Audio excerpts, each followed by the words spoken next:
Good morning, Tom. Good morning. Thank you very much for being here at the Contemporary as part of the conference Architectures of Education. Yes, yesterday's talk was one of the case studies that might find their way into the exhibition, as in some way or the other. I've been speaking about a charrette, a meeting of architects and students and educators in Houston in 1967 at the Rice University School of Architecture, and the task or the brief for this meeting was to develop new schools for new towns. And the participating architects, among which were Cedric, Robert Venturi, and Thomas Freeland, their task or they developed projects or proposals for new educational environments to be newly built towns, and with one exception where an already existing downtown neighborhood would be modified in terms of new educational facilities and technologies. And the interesting thing about this particular case is that it represents a certain obliviousness on the side of architects and planners and also educators, an obliviousness that is related to the lack of insight into or acknowledgement of social and political situations their architectures would become part of, or would be co-productive or co-constitutive of. Is that what brought you into that research project to explore those issues? The project in its entirety has a lot to do with this question or this problem of how architectural, educational, and practices and politics are related and interrelated, or consciously or unconsciously cut off each other. And one interesting feature of the time the project is focusing on, the 1960s and 1970s, is the great willingness on the side of state authorities, of educational authorities, of building authorities in the north and in the west, but also partly the global south, to collaborate, to work, to commission architects who could be called progressive or radical even, because there was this need for solutions for a couple of crises that afflicted or that affected contemporary societies at the time. One of the crises was the demographic change. A lot more students came into school and into higher education also due to the baby boom and other factors. Then there was the Cold War arms race in the fields of education and science. That meant that the entire educational system had to be reformed and rebuilt and expanded in a heretofore unprecedented way, and therefore the established architects and planners, the more traditional ways of approaching these problems wouldn't suffice. Therefore, commissioning governmental bodies were looking for new ways of coping with these alleged problems, and therefore they were looking also for approaches, for methodologies in the architectural and planning field that would at another time probably not have made it into the official and more public realm. And maybe it's necessary to also explain what the kind of time frame that that we've chosen seemed to me significant of.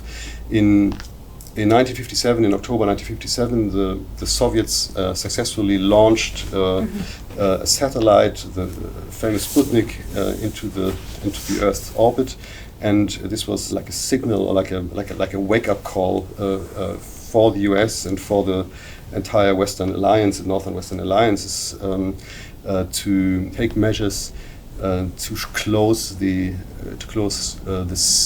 alleged technological gap that was opening up between the Soviet space program and the US space program, and that's and in order to close this gap, enormous investments were made into the educational and scientific sectors. Many of these investments were done in the field of hard sciences and natural sciences and mathematical sciences, etc. But it was also seen as a necessity to overhaul the entire educational system in order to produce the kind of knowledge producers, the kind of subjects that would be needed to stay competitive in this kind of global arms race, global systems competition. So it was really driven by the state. The way in which knowledge became one of the main value producing asset as we know it today, that started at that time. I mean, the old forest industries, industrial systems were on the verge of becoming obsolete to a certain extent. Of course, they never disappeared, as we well know. But there was also a strong ideological impulse to introduce a new formation, a new post-Fordist or post-industrial political economical system. And for this system, there was a different kind of education was needed in order to have this system working as efficiently as possible. So to what extent, for instance, the 1966 Rice Design Fete in Houston, because being a charrette is meant to be something a bit more relaxed or a bit more experimental, did it actually follow this intention of, this state-driven understanding of we have to be more technological, more advanced, and participate in that market? It did to a large extent. It was co-funded by the Educational Facilities Laboratories, a think tank that was funded by the Ford Foundation in the late 1950s. Also a response to the so-called Sputnik crisis or Sputnik shock, and this was an agency, a consultancy agency that very deliberately tried to force local authorities, educational administrations to revamp, to remake their educational facilities, their educational spaces, environments, but also the technological outfit of these equipments, of these environments. And they were working. They were, on the one hand, they were part of this progressive movement in educational architectures and educational space making or place making, but they were also very closely bound to industrial and business interests, and since they were part of in a way, their programmatic investment in educational affairs very much informed this charrette in 1967 at Rice, and it was and the architects and the students they collaborated with and the educators, in a way, as I read it, tried to put something on the table that was not entirely following the kind of programmatic demands of these governmental or para-governmental think tanks, and what came out of it, or what resulted from this negotiation was a partly radical approach, partly approach that tried to define education differently and remove it from the already existing institutional settings of education into the city, into the urban fabric. And there were quite, almost all the projects that came out of these meetings were towards this goal of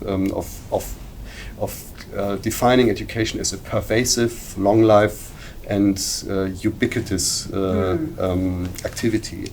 So can I ask sure. you to complete and to wrap up this interview?